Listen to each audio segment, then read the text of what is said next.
छोटे छोटे बच्चों को बहुत बहुत प्यार। आज इस विद्यालय के प्रांगण में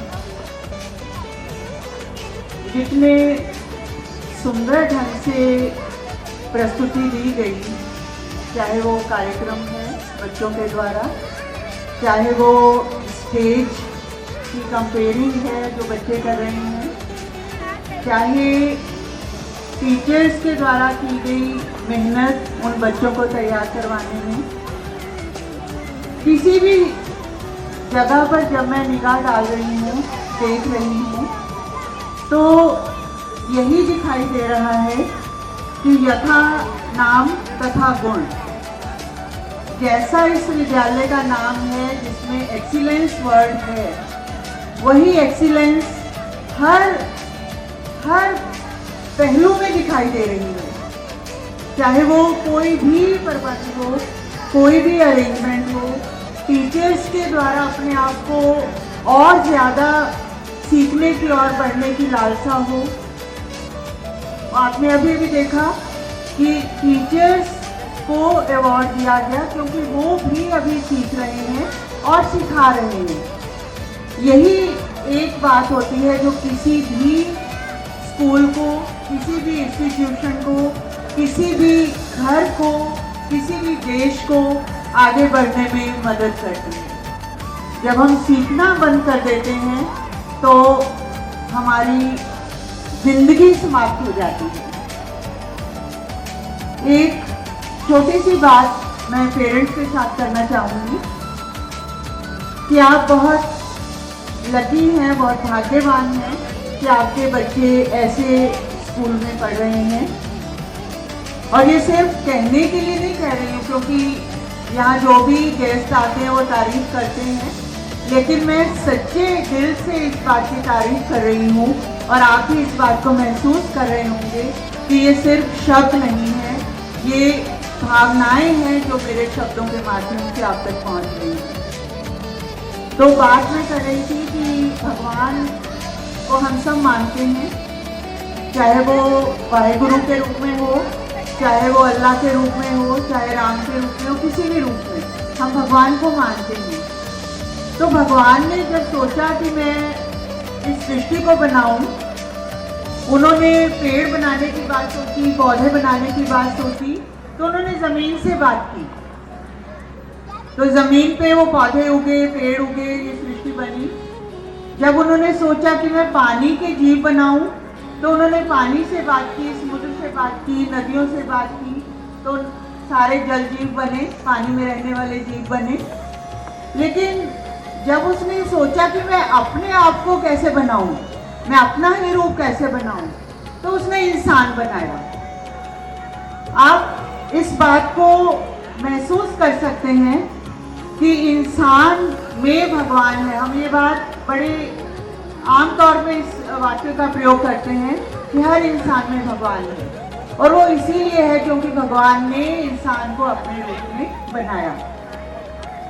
लेकिन इसके आगे एक और बात भी है कि अगर धरती से पेड़ अलग हो जाए तो पेड़ मर जाता है, पेड़ जिंदा नहीं रहता। मछली, जलजीव पानी में से निकल जाए वो जिंदा नहीं रहते। पानी वही रहता है, धरती वही रहती है, लेकिन वो नहीं रहते। तो इसी तरह अगर इंसान में से भगवान निकल जाए तो इंसान नहीं रहता। तो मैं ये चाहती हूँ कि हम सब के अंदर वो भगवान जिंदा रहे, ताकि हम इंसान भी जिंदा रहें।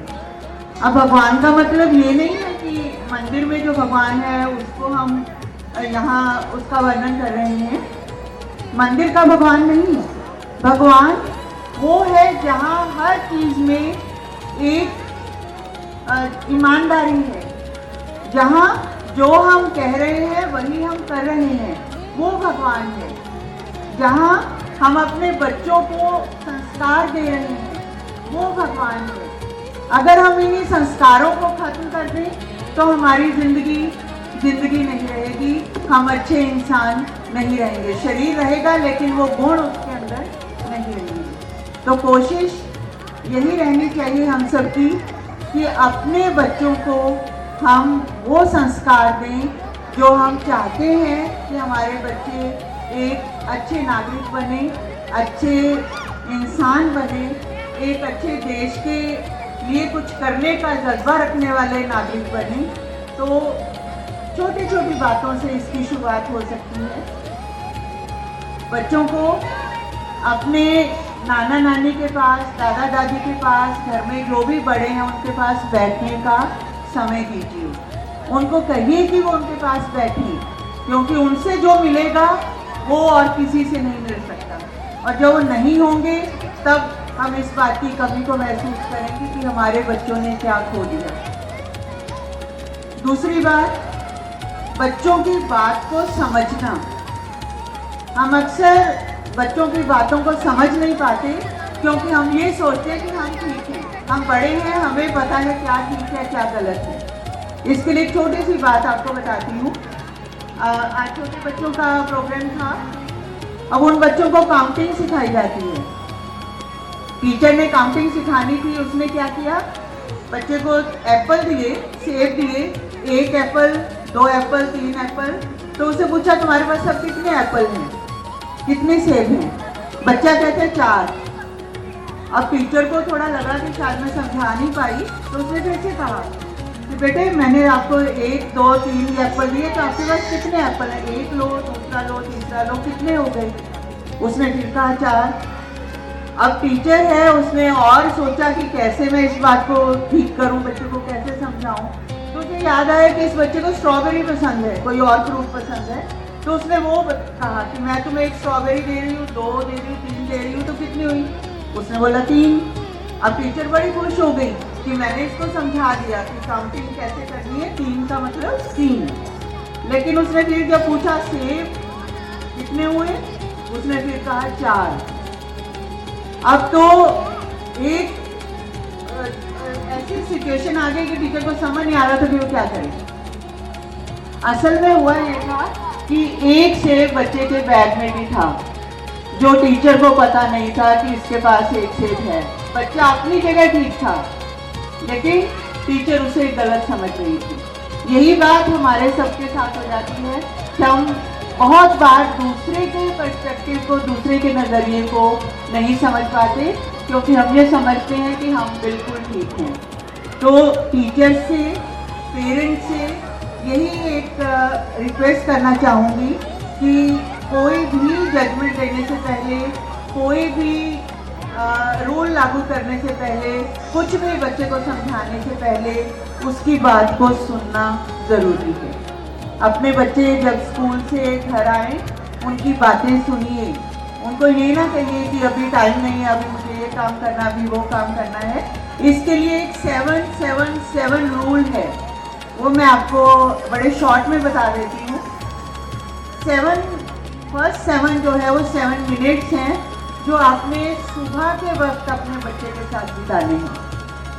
7 मिनट बच्चे के साथ। जब वो सुबह सो के उठा, आपने उसे गले से लगाया, प्यार किया, उसके साथ हल्की फुल्की बात की, उसको पूरे दिन के लिए तैयार किया कि स्कूल जाना है, स्कूल जाके ये करना है। 7 मिनट, चाहे मम्मी हो, पापा हो, दादा हो, दादी हो, कोई भी उसके साथ वो टाइम बिताए। दूसरे 7 मिनट है जब बच्चा स्कूल से घर आए।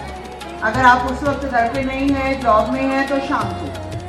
और तीसरे 7 मिनट है रात को सोने से पहले। अपने बच्चे के साथ वो 7 मिनट बिताइए, चाहे उसे कोई हल्की सी स्टोरी, छोटी सी स्टोरी पढ़ के सुनाइए, चाहे खुद सुनाइए, कुछ भी ऐसा जो उसे आप देना चाहते हैं, तो उस वक्त में वो बच्चा उस चीज़ को रिसीव करेगा। तो ये 21 मिनट्स जो है डेली, किसी भी तरह से अगर आप निकालना शुरू कर देती हैं, तो आपके बच्चे कभी भी किसी भी तरह से किसी से भी पीछे नहीं होंगे। एक और बात, कभी भी कंपैरिजन जो है अपने बच्चों का किसी के साथ नहीं कीजिए। इस बात को मैं एक छोटी सी कहानी से बताती हूँ कि एक आदमी था जिसके पास 2 घड़े थे। एक घड़े में छोटा सा छेद था और एक घड़ा ठीक था। और रोज एक बांस के साथ उन दोनों घड़ों को लटका के पानी भर के जाता था। तो जिस घड़े में से पानी गिरता रहता था उस साइड में बहुत सारे फूल खिल गए, दूसरी तरफ कुछ भी नहीं था, सड़क के दूसरी तरफ। तो इस छोटी सी बात में ये है कि अगर कहीं कोई फ्लॉ भी है, अगर कहीं कोई कमी भी है बच्चे में, आपको लगता है कि बाकियों जैसा नहीं है, तो उस कमी को पहचान कर उसे उसकी स्ट्रेंथ बनाइए, उसमें कोशिश कीजिए कि बच्चे की वो कमी उसकी स्ट्रेंथ बन जाए। तो छोटी छोटी बातें, मोबाइल से दूर रहना, अगर बच्चे को रखना है तो अपने आप को मोबाइल से दूर रखना पड़ेगा। यूज़ कीजिए उसे, लेकिन लिमिटेड टाइम के लिए। कुछ रूल्स बना लीजिए कि अगर खाने के टेबल पे हम हैं, खाना खा रहे हैं, तो उस वक्त कोई भी मोबाइल नहीं देखेगा, चाहे वो मम्मी है, चाहे पापा है, दादा दादी, घर में जितने भी मेंबर्स हैं, तो कम से कम उस आधे घंटे में कोई मोबाइल का यूज़ नहीं करेगा। अगर कोई कॉल आ भी गई तो बाद में अटेंड की जा सकती। तो ये छोटी छोटी बातें, बहुत ज़्यादा बोलने का मन है, लेकिन आप भी काफ़ी समय से बैठे हैं, तो मैं बधाई देना चाहूँगी सुखविंदर पाल जी को, मैम नवनीत को और सारी मैनेजमेंट को, जिन्होंने इस तरह का कार्यक्रम तैयार करवाया। सिर्फ कार्यक्रम तो आज के लिए है, लेकिन वो लोग हर रोज़ उतनी मेहनत करते हैं, हर रोज़ आपके बच्चों के साथ उनका एक तालमेल बना रहता है। तो उसी में एक और बात मैं जोड़ना चाहूँगी कि आप भी टीचर्स के साथ तालमेल रखिए, अपने बच्चे की स्ट्रेंथ्स और वीकनेसेस के बारे में जानिए और उनको ठीक करने की कोशिश जब आप मिलकर करेंगे, तो सिर्फ टीचर पे मत डालिए कि टीचर कुछ नहीं कर रहा क्लास में, टीचर कुछ नहीं समझा रहा, कि बच्चा हमारा कुछ नहीं सीख रहा। जब आप दोनों मिलकर करेंगे तो डेफिनेटली आपको रिजल्ट मिलेंगे।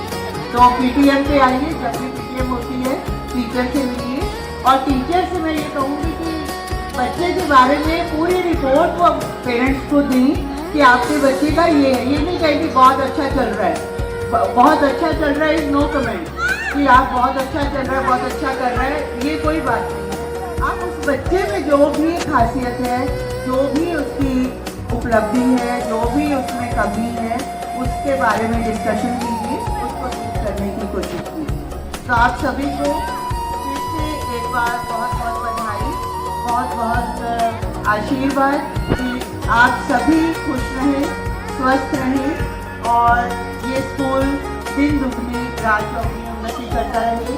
जैसा अतुल्य भारत देश है, वैसा अतुल्य ये स्कूल बने।